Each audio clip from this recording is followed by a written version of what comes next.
pro sailor, of specialist of the International Melges 24 class.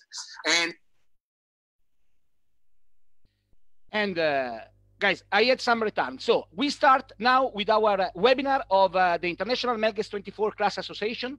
We will go inside of some starting strategies, and I have some really good bunch of pro sailor ready to go, explaining to you how to start your boat, your Melges 24, and how to be fast on the starting line. I will have as a guest the most world champion and the great specialist of the Melges 24 class. He was the winner of the Bacardi Cup this year, sailing on USA 820, Bora Gulari. Hi, Bora. Many thanks to be here with us. Hello, thank you. And then we have Niccolo Bianchi. I think that is one of the most well-known face on all the Melges 24 events. He was a helmsman, he was a tactician, he's still a tactician, and is also one of the well-known coach inside of the class. And then my class manager, Piret Salmistu. Hi, Piret. Hi there. And the chairman of the European class, Miles Quinton. Hi, Miles. Hi, good to see everybody. So, Miles, you are the owner of the European class. You are the chairman, and I know that you have something to tell to all our audience in the beginning of this streaming. Thank you, Mauro. I just wanted to say, I know sailors, you're frustrated with not being able to sail, but as we know, the situation in Europe and around the world with COVID is extremely serious. So we've been looking in the committee for how we can best run the events this year. You've seen that we've had to postpone the World Championship from Charleston to Miami in December, and we're hoping to go ahead with that. And we've also had to postpone some of the early events in the European Sailing Series and the Italian Tour as well. So the Atasay has moved to the end of August, and Gargano has moved to the end of October. But we're still hoping that we're going to start in that classic location, Riva del Garda and Lake Garda, at the end of June for the Italian series. And then we're going to have European Sailing Series in Torbole, followed by Torbole for the Italian series, and then capped by the Europeans in September. Of course, we're reviewing the situation as it develops, and we will let you know as soon as we possibly can if there are any changes to the schedule, delays, or postponements. So keep tuned to the Melges 24 website and our Facebook page, and we will keep you updated. Thank you. Thank you, Miles. Or guys, if you want to have really fresh infos, you can go sending some email or make just a phone call to Piret. So Piret, some word from you. Thank you, guys. Yeah, obviously we are all frustrated, like Miles said, that, or, you know, not so happy as well that we can't be together with you at the regattas and so on. But obviously we do our best from our side, at least, to have some events later in the year, but it's not unfortunately in our hands. So we all miss you, and yeah, hope to see you very soon, you know, in any regatta. So fingers crossed that this situation will go by as soon as possible. And but we can do such things like we do right now. So I think it's a great way to keep the class together, and you know, and to see the faces also, which is great. And yeah, we kind of used to use these kind of new features to communicate with the class. So I think it's a good idea. And thank you, Mauro, for hosting us. And thanks, Bora and Nico, for joining us for this first webinar. I think we will do them more. So the floor is yours. Thank you, Piret. And we have also some news coming from the class, some internet news, because the class went online not so many time ago with the new website. And here I am on the website of the Melges, of the International Melges 24 Facebook page, website, and you will have all the info. You will find all the info both on the social media of the class and in the website. As you know, we have Bora Gulari. Bora Gulari is a component of the USA sailing team. He has great experience, and Niccolo Bianchi. You can have all the infos regarding them all the way and discover all the way to be in touch with our specialist throughout the website of the class. But now it's time to go inside our webinar, and most important, I'm looking inside of the numbers. You are tons following us of the Facebook. Feel free to make question to our specialist just by commenting the post that you have inside of the International Melges 24 Class Association. But now it's time to go with Niccolo Bianchi and Bora Gulari. So Niccolo, up to you, and let's go to talk about the starting strategies of the Melges 24. Hi guys, first of all I have to say that I'm very pleased to be here with all of you, and I hope that you and your families are all safe at home in this tough moment. Tonight we will talk about the starting strategies, and first of all, just to recap my experience in the boat, I started to sail the Melges 24 in 2008 with a boat called Saetta, and I was at the helm at the time, and I sailed many years in the class since so many years as a driver. But then I switched to tactician and coaching. From 2016 to 2018, I coached a boat called Taki that won 3 World Championships in the Corinthian division and an European Championship. Let's start with the pre-start routine. I called it pre-start routine because, you know, every day that we go in the water, I think we have to have a plan before the start. I don't know you, Bora, what is your schedule, your to-do list before the start? What are the most important things? I think you're starting to get to it. I mean, the most important, the first decision is when to arrive at the racetrack. I think we typically try to be at the start line no later than 40 minutes to the first warning signal. Depending on the delivery part of the sail, like if it's relaxed, sometimes we'll have a little pre-race briefing there. If not, we might do it on the dock. But usually the first decision of the day is when to get to the start.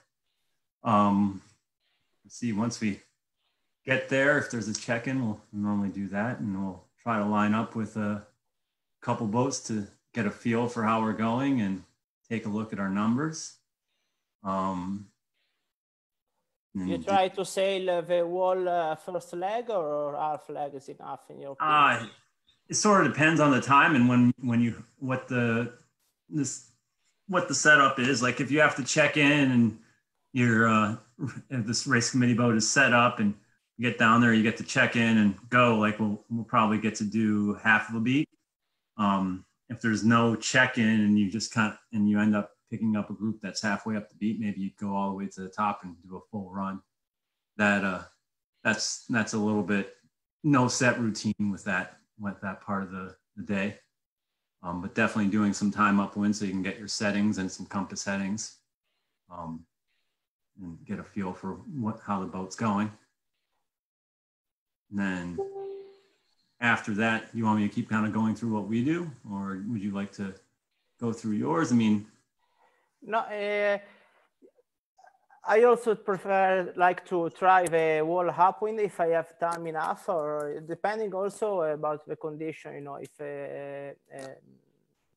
it's a constant wind shift on one side. I don't have to try all the upwind. The wind is shifty a lot, like in Miami. We had the last event that we had with the north wind. It was really shifty, so I think it's much important to try as much upwind as we can, you know, depending on the condition that we have. But one thing that I think not so many sailors do is to try to check the wind direction, both on different side of a line. Sometimes we have different wind direction, checking the wind in the race committee on the pin end.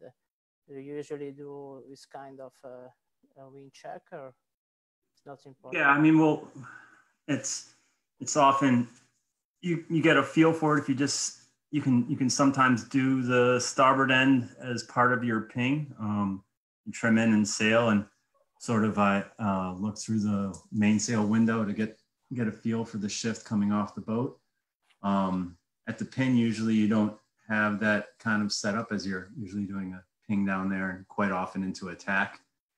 But when we do our wind checks, I will typically try to be above the line in the middle and use that area for our wind checks, and use the other boats around as sort of telltales to see what is happening on either end of the line. I mean, I think it's very hard, especially when you start getting into the middle to big fleets, to physically get to both ends to do your full routine. If it's a small fleet, you can absolutely go to both ends and do all your homework. But as the fleet size grows, sometimes you have to rely on other boats that you trust to in your eyes to see what's happening.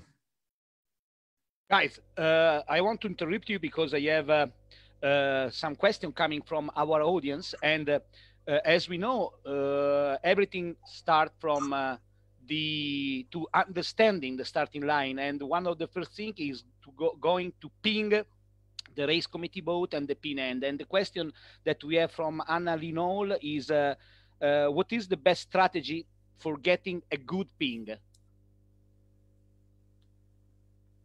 I guess I can field this one. So there's currently at least 2 GPS devices that are popular. There's a Velocitech and a Vakaros. The Vakaros has a higher update rate, so it's probably a little bit more tolerant to changing direction as you are doing your ping. But in an ideal world, I would say that you're going at your upwind angle as you're doing your ping and not changing course as you're pinging, because that way the GPS has the best chance of getting an accurate position.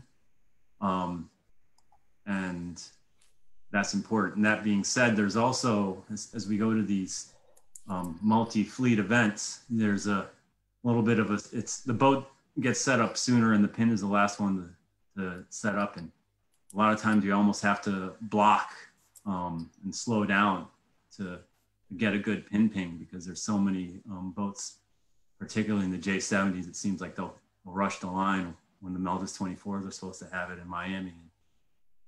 You just have to stick your elbows out and do the right approach a little bit there. And that also is important to check your pings as things go on, because the boats can move around. Thank you, Bora. Miles, obviously, feel free to go inside of the chat if you have also some questions for our specialist. Before to go forward, guys, looking at this picture, as you know, I'm following Melges 24 races from a lot of time. What about the boat that is in the middle? It seems that they are on the port side, and we are really close to the start. And how to sort out from a situation like this from the guys of Montura?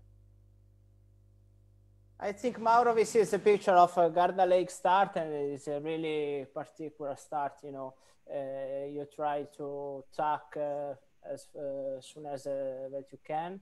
I think Montura is in a position that is able to tack and take the port side, do a clear crossing with a starboard boat, because, you know, looking the distance with the other boats. I don't know what you think, Bora, about this situation. Yeah, it seems left shifted down at the pin. So yeah, he seems... the problem will be at the end of a port board, because usually the boats that are starting on the race committee will have a big gain close to the rocks.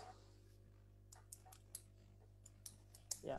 Now, just a few words about the Velocitech that we talked before.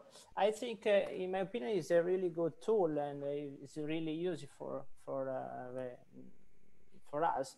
In the last year, you are using it a lot, and it's really useful. But my suggestion is to try to train without it sometimes, because the sense of a line is really important, and sometimes Velocitech, like in Garda Lake, for example, is not working properly because of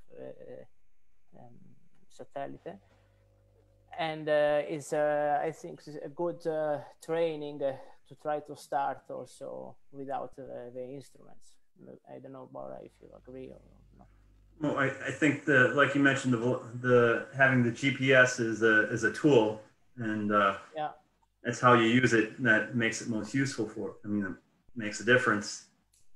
Yeah, I will always try to make a habit of, after the pings, run or being on the line and making sure that I agree with what the GPS is saying. Start at the committee boat end.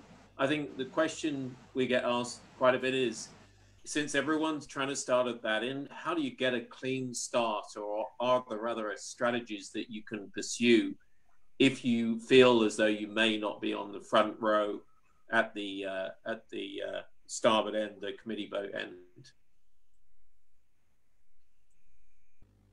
I think Garda Lake is a really particular location, and 95% of the time we have to start on the race committee. Sometimes the race committee puts some advantage on the pin, and for the first start of the day, sometimes it pays to start on the pin. But 95% also a good advice is to look the windsurf. If windsurf are sailing fast and the wind is blowing a lot, it's pay to start in the race committee and tack immediately.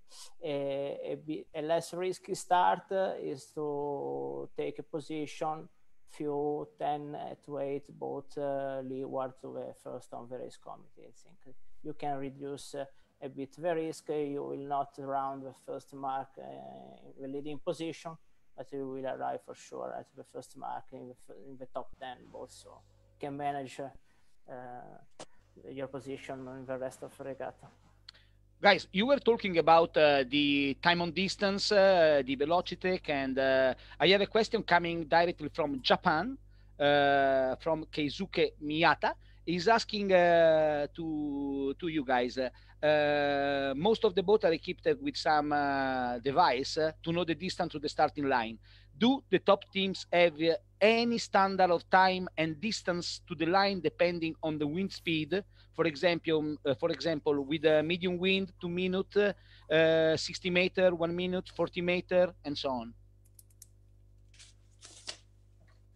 For me, on our boat, like if it's just average conditions, like it's not too light or it's not too windy, and just let's call it 12 knots, and the line is square, I actually try to be at 60 meters at about a minute.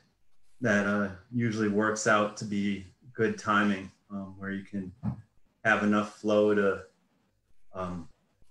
maintain control and work on your hole, and not be late either. A lot of problems, you can get in a lot of problems if you're too close and you're trying to go slow and just don't have the ability to accelerate. I think over the last period up to the start, you always, if in an ideal world, you're building speed versus trying to kill in the last second. So I would say for an average conditions of 60 seconds, 60 meters is the sort of number that I shoot for. And Nico, for you, again from Keisuke Miyata,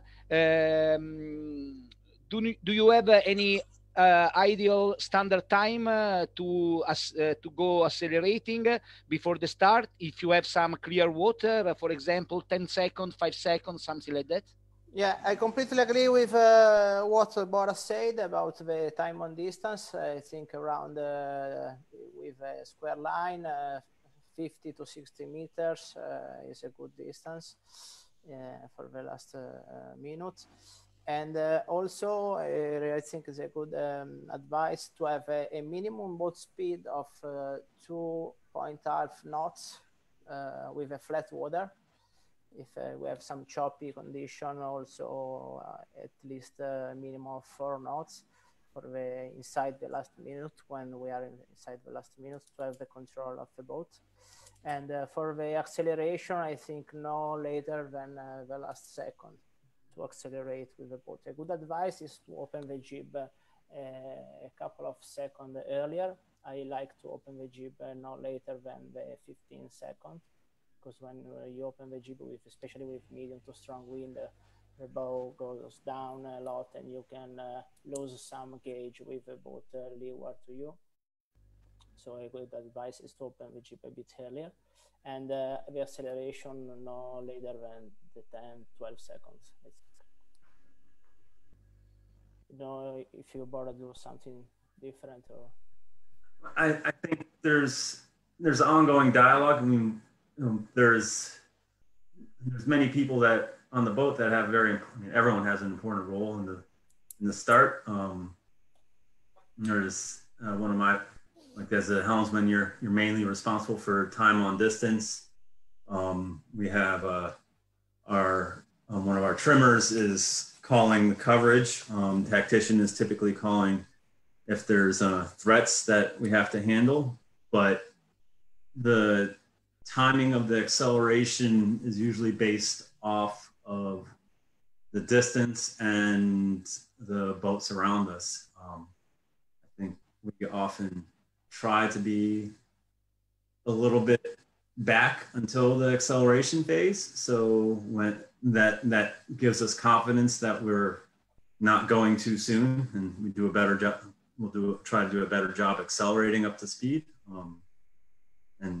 So I guess the timing is a little bit variable in my mind. It's 12 seconds seems right. Sometimes it's later, sometimes it's earlier. It all depends on the shift, and there's lots of things happening. It's very fluid. And there's also, we have one people calling the boats around us, one person calling time and distance, and the tactician obviously has control of the jib, and sometimes I like to go and the tactician doesn't want to go and the jib doesn't come out. So it's everyone's involved with the final bit, I think. I think also if there is a good advantage in the pin, the minimum distance to the line should be less than 60 meters, around 35 or 30 meters. Yeah. Just because the lane line is much higher, on starboard, so I think it's better to stay a bit closer to the line. Huh? So, Niccolo, I have a question for you from Kent Pierce. He's asking, after pinging, how do you use that data? As a driver, I don't typically have to bandwidth to do the math on the time and distance, manage the boats around, trim the main, etc. Does the tactician do the math in his or her head and talk to the driver about the timing? Now that I'm calling the tactics with an owner driver, I talk with him about the distance to the line. We talked before, I'm used in the pre-start routine to try at least one or a couple of start. I put 2 minutes in my instrument and try to do a real start. So we can discover where is the ley line and the time on distance to the line of the day of a race that we are going to start. And then we talk about the maximum distance from a line. For example, 90% of the time is around 50 to 60 meters inside the 2 minutes. And we talk about to not be overlapped with the other boat during the start, so to have the space to tack and do what we want to do. because another mistake that people can do is to be overlapped with the other boats during inside the last 3 minutes of the start. And but it's for my side, the Velocitech numbers is a reference. It's not the true, but it's a good help, because you can understand very well if you are late or if you are going to go close to a line too early. It's a good help, yes. Bora, we have a question from one of the Corinthian owner in the Melges 24 class, Michael Tarabocchia, is following us right now and is asking to you, which are the tasks or the jobs for the crew members in the last minute before the start? Let's see, I'll start with the front, my bow guy and the trimmer are mainly responsible for the boat heel. I mean, trying to keep the boat as flat as possible and making sure the weight is hiking when we need to move forward. I have my, I guess the second guy back from the bow is always calling time and distance on the Velocitech. So it's a good little, it's like the voice in your head, even though I'm also looking at it. And actually, no, I think the trimmer is calling for problem boats that are coming from the windward side of us. And then the tactician is making observations of boats coming from our left. And I try to deal with the positioning relative to other boats in our hole itself. And that is how we operate. And Bora, another question from Kyle Navin. I think that you know him. And how do you perform a natural back down into your starting hole? So first, I'd like to say Kyle does not know the first rule of Fight Club, but we will we'll discuss this anyways. A lot of times I like setting up to windward of the line.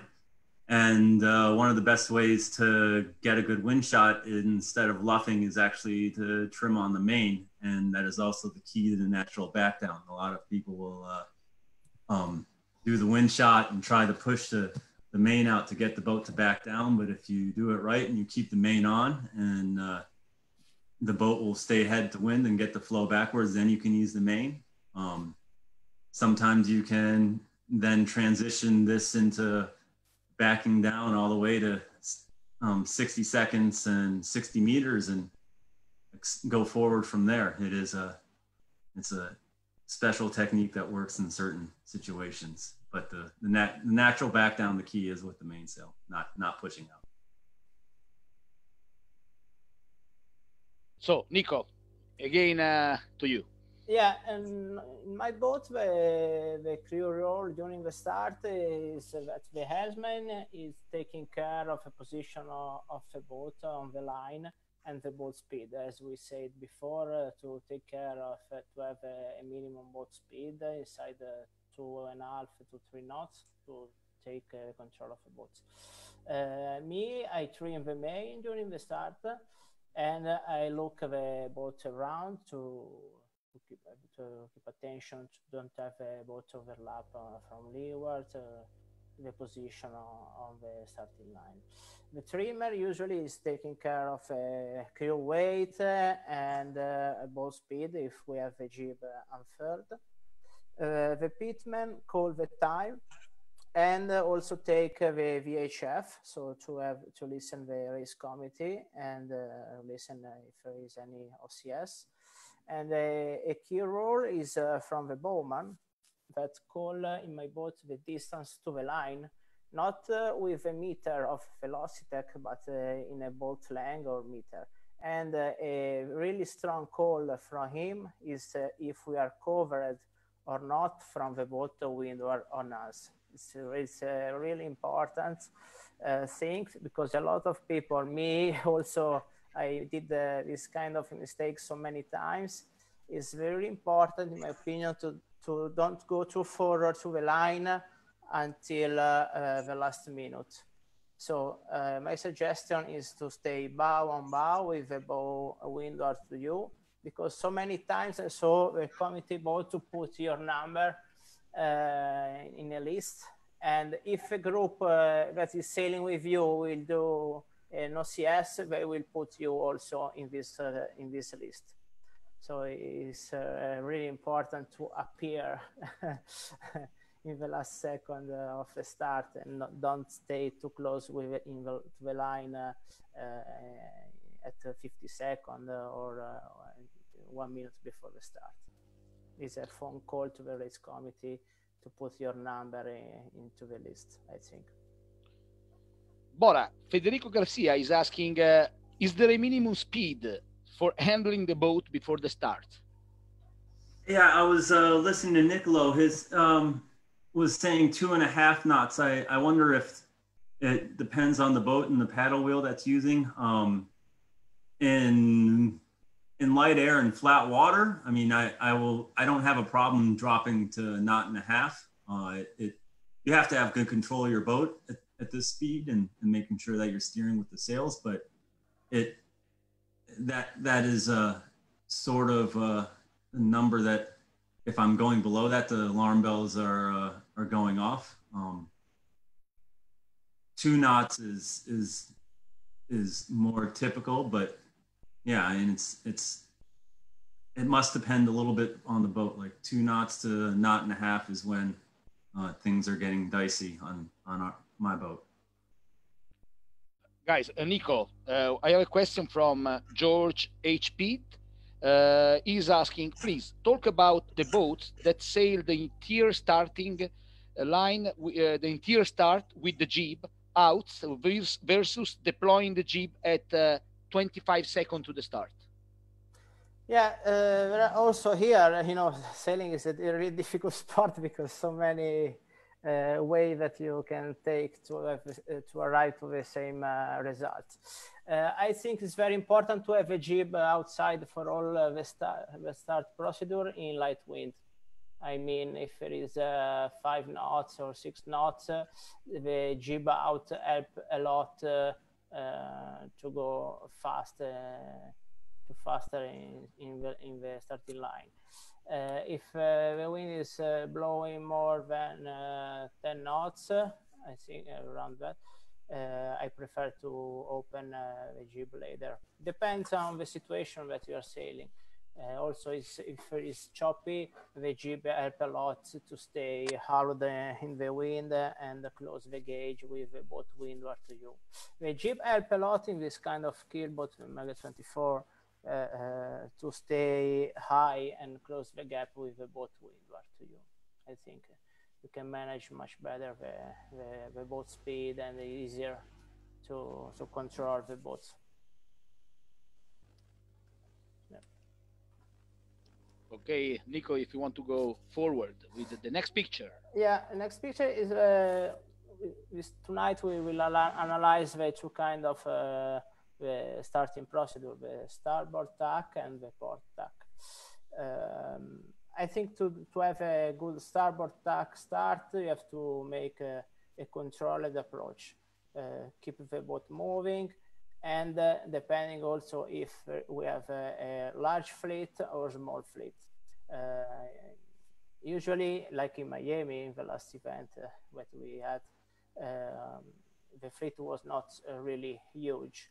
And the plan to start is completely different, in my opinion, from a championship, like a World Championship with a 2-leg of start, a long one, or a small fleet and a small starting line. I don't know, Bora, how you approach these two different kind of starts. Yeah, I mean, it's different. The fleet size has a difference with it. I also, the starboard tack, I don't know. I generally try to avoid the big groups at either end. If there's a end favor, I think we try to rely on our boat speed and find a sweet spot. We've been very lucky. The last couple ones think the call has been quite a bit to start in the middle, where a lot of people are a little shy, and sometimes you can take care of or take advantage of midline sag. And if you have good information and good timing, this is a great place to be.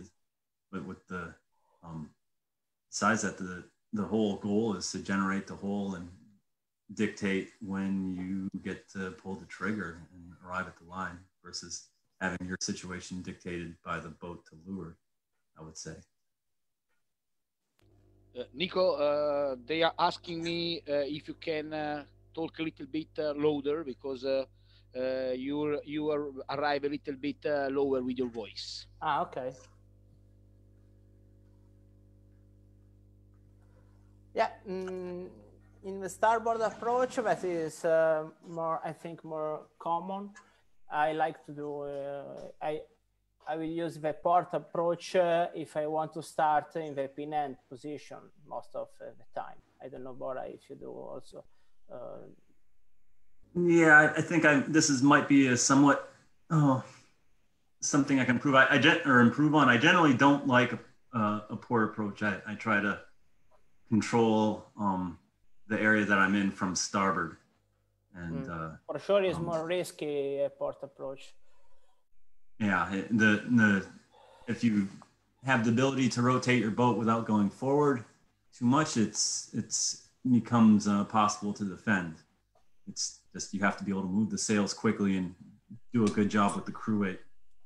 And yeah, I generally don't avoid port approaches. And with the Port-Tack Start, most of the time it will still, unless the shift is so much that you can just literally start on port, but it will, I feel like it's usually a start on starboard and then cross in other style boats where you could blow through holes a little quicker. It becomes more of a typical start, but on the Melges, it's more of a start on starboard and then tack at the right time to cross most of the time. That being said, you can always do the port start, but it is risky.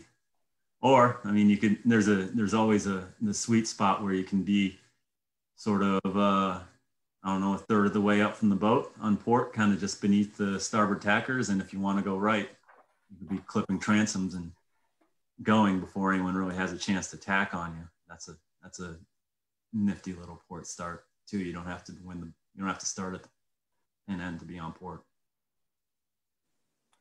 Yeah, also me, I used to use this kind of port-tack approach. I think you need a really good timing to the line. You need to know very well how much time you need to reach the line. And I think it's a good chance if you want to win the pin. I think I'm thinking to use this kind of port approach if, you know, we have more than 20 degrees advantage to the pin, and that we know that the left side of the course is really strong for the first bit. So I start to think a lot on the port approach. But also you need to know very well where is the lay line to the pin, because, you know, if you get wrong the lay line, you have to jibe at maybe 10 seconds from the start. And I want to ask to you, Bora, how you manage this kind of start when you realize that we are over the lay line, and what you usually do? You jibe as early as you can, or try different? I think that gets tricky because it's the boats around you. I would say, if we get in that situation, I would typically try to reach off for a second and generate some space to windward to tack. I try to avoid jibing out start line of it, but you have to be able to create enough space where you can maneuver. And I think the key for that situation is recognizing early enough that, hey, this is not going to be a workable start. So doing something, and I think that's part of having the plan B a little bit, right? This is how you got to get out.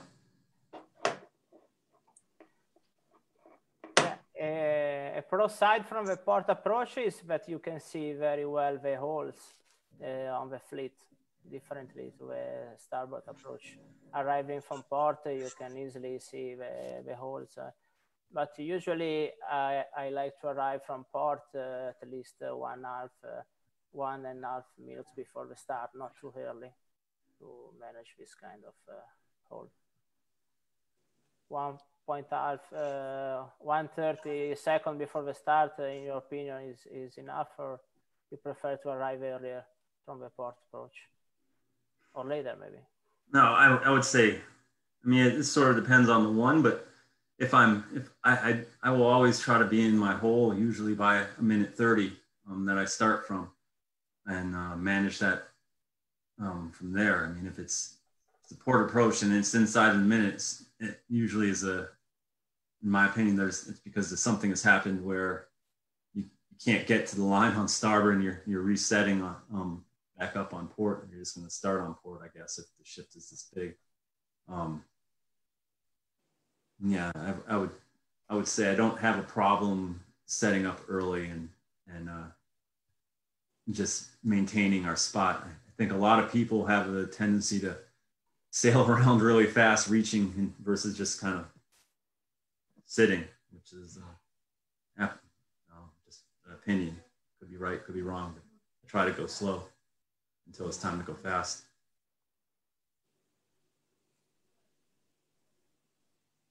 So Mauro, we skip to the starting strategy, and I think the chance of making a comeback after a bad start is really small.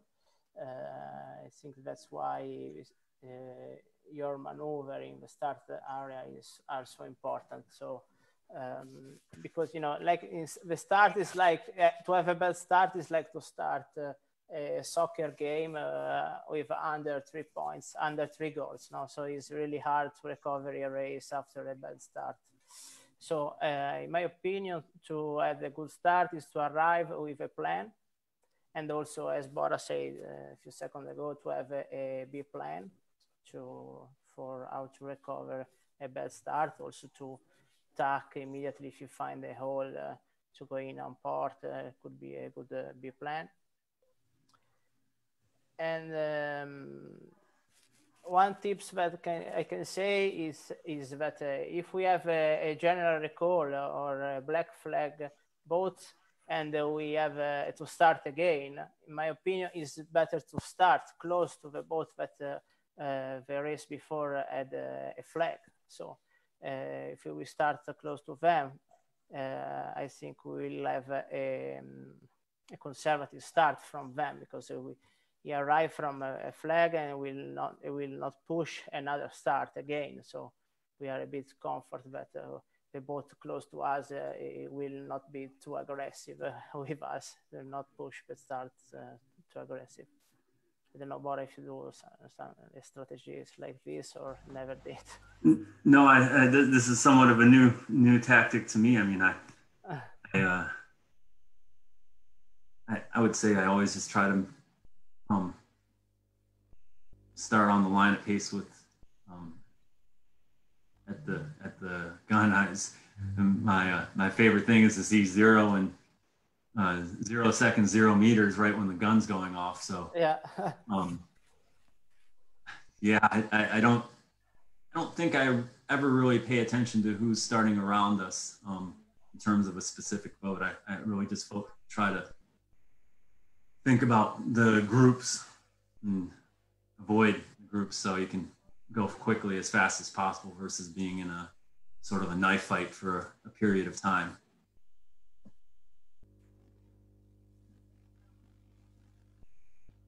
So, Nico, looking at this picture, this is a question that is coming from obviously not a pro. I'm looking at the 853, the bow of the 853, and I'm looking to the crew position. It seems to me that they are the only one to have just one of the guys doing hiking. Do you think that it's coming from some particular decision on the crew positioning, or they are late, or what? Look in this picture, the people are not full hiking, so I think the wind was not so strong. I think we can see there is some also waves. So I think with the condition that we had in this picture are not maybe a full hiking mode, but for sure, you know, the healing is a good benchmark if the guys are not hiking enough. I think the boat healing is fine, so I think the wind is not so strong as we can imagine. It seems again the Garda Lake. I think that this is a race with some maybe aura blowing. Yeah. Okay, Nico, if you want to go forward with our slides.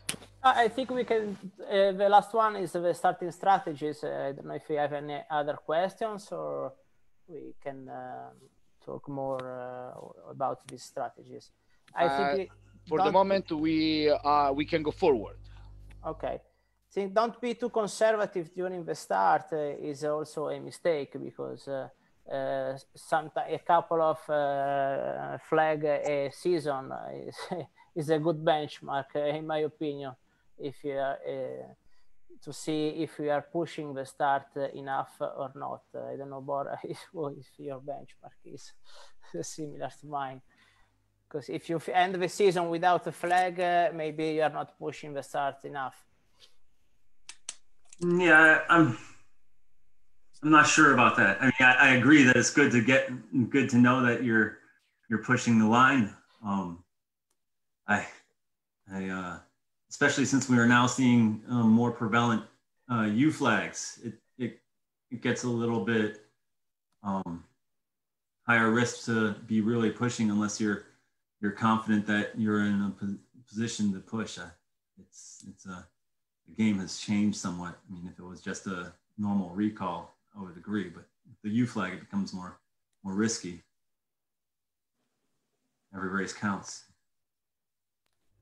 Nico, I have a question from Michael Tarabocchi again. He's asking, do you avoid strong teams windward to your boat, or does not matter 10 seconds before the start? No, in my start strategy, I take care of this. It's not a rule, but if in a championship or in a race, I know that there is a super fast boat, I try to avoid to start leeward to them, for sure. Also, to start close to a really low ranking boat is not good, because you can't control their movements also. So I think an average boat speed, middle ranking boat is the best choice to start with. I don't care really a lot about this, but if I know there is a super fast boat, for sure I try to stay away from him. Yeah.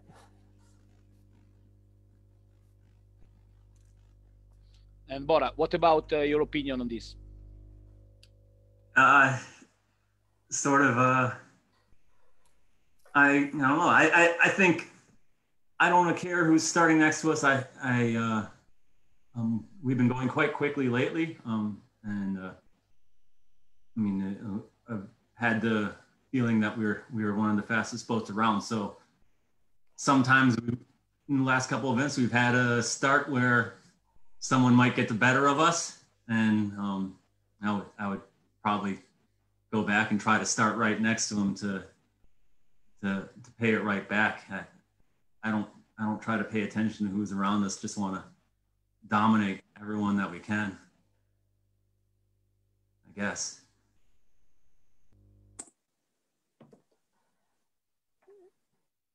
Yeah, a good tip about the start to close this webinar. I think when you make a move, you always have to put yourself in your opponent's place. So think like you are on the other boat.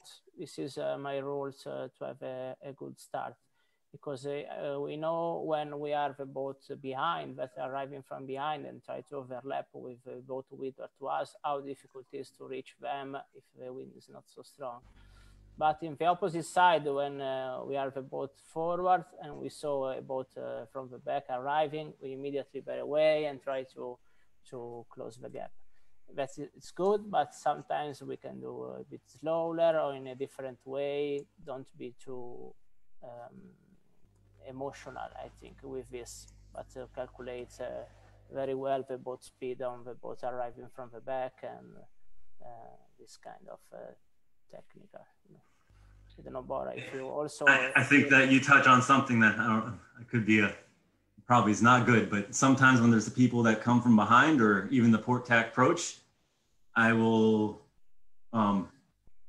if they technically are writing the rules, I'll still go out and make sure that we basically burned up the hole and none of us get a good start if they try to get into a spot that they really shouldn't come. I mean, if someone comes from behind and you just end up making the hole so small, and sure, you might have a bad start, but they're going to have a worse one because there's another boat just to leeward of them.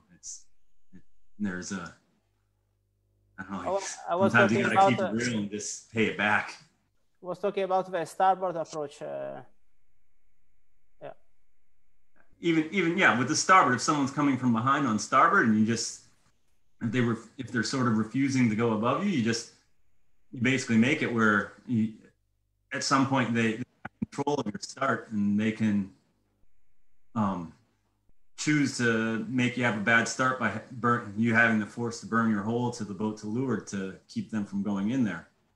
Sometimes you have to do that just to do it. And then, I mean, other times there's the port-tack approach where you basically end up dying or going bow to bow with the person to try to discourage them from taking your spot. And both scenarios oftentimes have a worse effect on your start than if the boat was not there. But I think there's certain times where you have to do that. Just you'll see that boat again, and you have one situation like that happen once. They'll probably think of it twice before going in there again.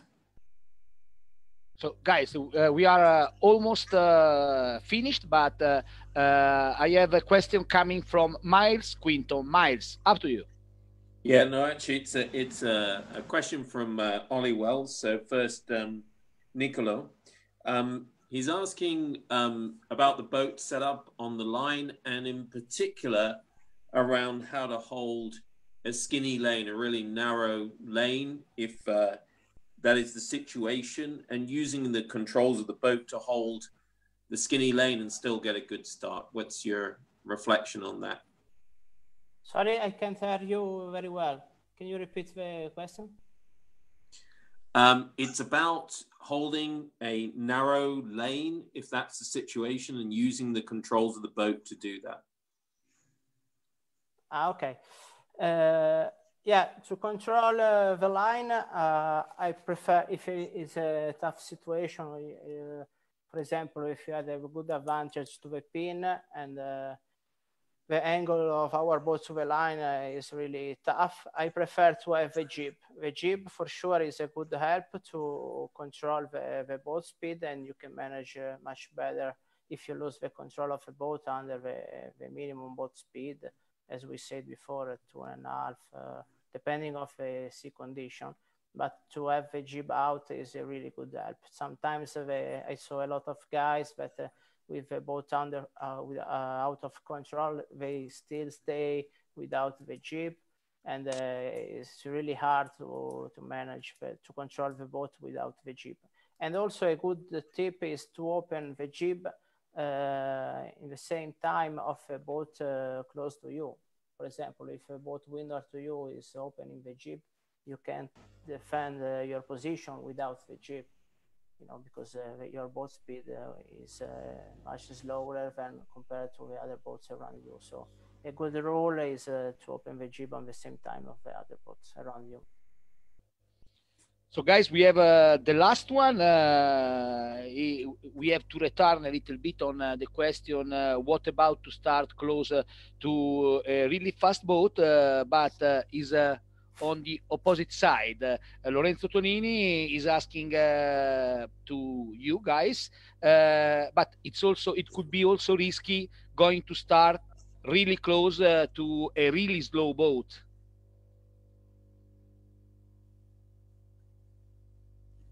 Yeah, I think Niccolo touched on it before, and it's probably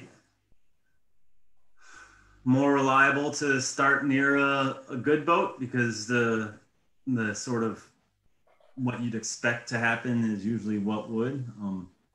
Sometimes when it's a newer boat, they will not act in a way that you would expect, and maybe you both get stuck for a bit of time.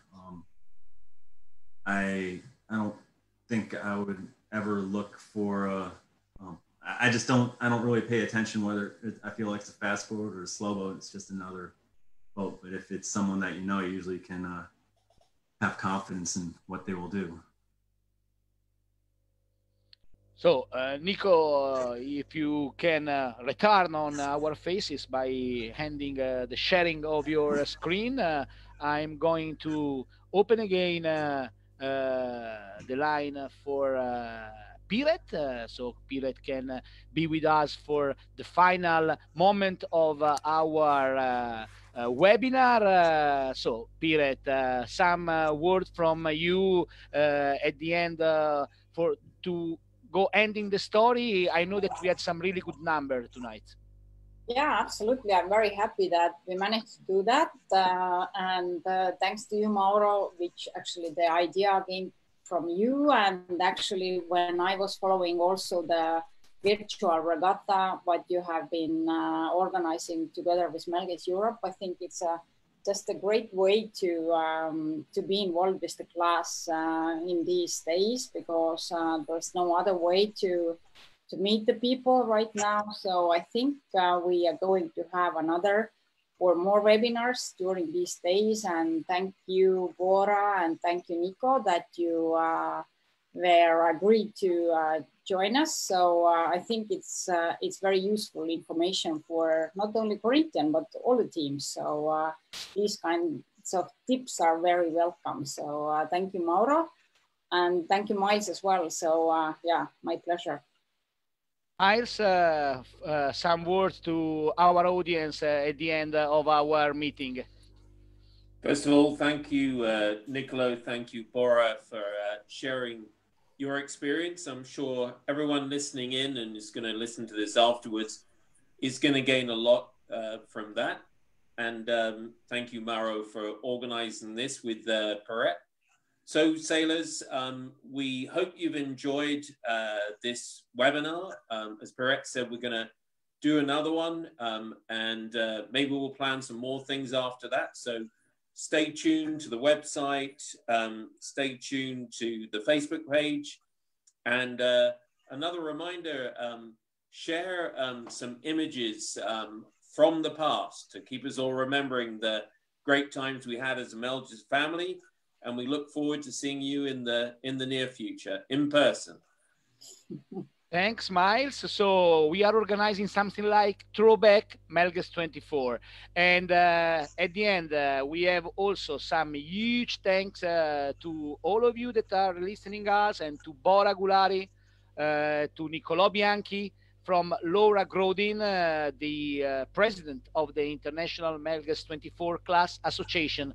It was great to be your host tonight. I'm really proud to be involved in the International Melges 24 Class Association.